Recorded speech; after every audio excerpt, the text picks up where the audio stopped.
Well, back to one of our other top stories this morning. It's one of the gas giants has threatened to withdraw supply from the East Coast as the fight over price caps escalates.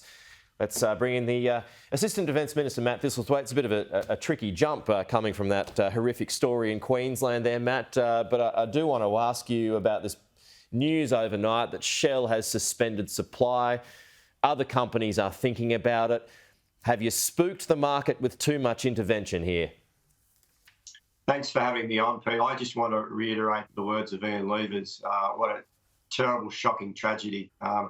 Those two young police officers in their 20s with their lives ahead of them. It's such terrible, terrible news, and the innocent bystanders. So our thoughts are with the police family today, and I think Ian's words were right. If you see a police officer today, go up and thank them. On the gas supply issue, look, we're confident that the measures that we're putting in place, which are temporary measures to ensure that there's relief for households and businesses over the next 12 months, will ensure that suppliers continue to supply to the market. And there's a supply incentive in part of the deal that will ensure that their costs are reduced a bit so that they can continue to supply into the market. But we are facing a unique set of circumstances because of the war in Ukraine and the slow transition to renewables. Families and small businesses would have been facing exorbitant increases in energy costs, and we've had to act. There will be a revenue hit, though. You do mention that companies will be helped, but it will be a sizable revenue hit. So if Shell pulls out, and as we just mentioned there, others are thinking about it, if they end up doing that as well, what's your next course of action? Well, many of these companies have been making super profits, and in other jurisdictions, they've faced taxes, particularly in the UK. Australia's not going down that route. We're looking to cap the price, but still make sure that they can make a reasonable return on their investment. So the mandatory code of conduct that's being negotiated will have a requirement to price gas at a reasonable price to reflect the cost of production, and the ACCC will be involved in policing that. We think that that's a reasonable process that avoids a tax, but ensures that we can provide relief for households and small businesses. But what's to stop companies from just keeping gas in the ground?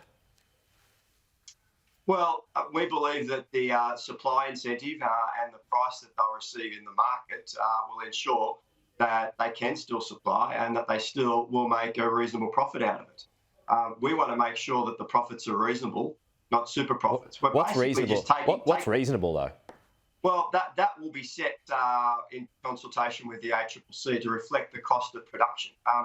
And we're basically taking the price back to the war in Ukraine days, back to those levels. So if it was profitable to produce pre the war in Ukraine, it'll be profitable to produce under this regime as well. But importantly, we'll be able to compensate households and small businesses for the cost increases so that they can get through this difficult period. But when you fix the price, the free market system dives, or the whole idea of it, which can affect business confidence. So how exactly does this encourage investment? Well, in two ways. Firstly, the industry's been on notice that this was coming for some months now. There's been negotiations going on basically since we came to government about ensuring a reasonable price. And the gas producers said, we'll reduce prices, they'll come down, and they haven't. So they've had ample warning. And the government's been forced to act because we know these price increases, which are in the vicinity of 35% for electricity costs, are coming next quarter. So we have to act. We have to do something. And we've chosen to go down this route because we believe it's the most efficient and effective way to continue to ensure that they produce gas for the domestic market. Okay. But some of the heat is taken out of the price for small businesses and households. Can you get the Greens on board? We believe that they'll support these measures, hopefully, and the negotiations with other crossbenchers are looking fruitful. We didn't want to really have to intervene, but the circumstances really dictate that we have to, and we have to do it now because these prices come online in the first quarter next year. And households and businesses facing those costs, as well as other inflationary pressures, would be too much early next year. So we've acted to support Australian families and small businesses to get through this difficult period. It needs to be pointed out, it's only a temporary measure.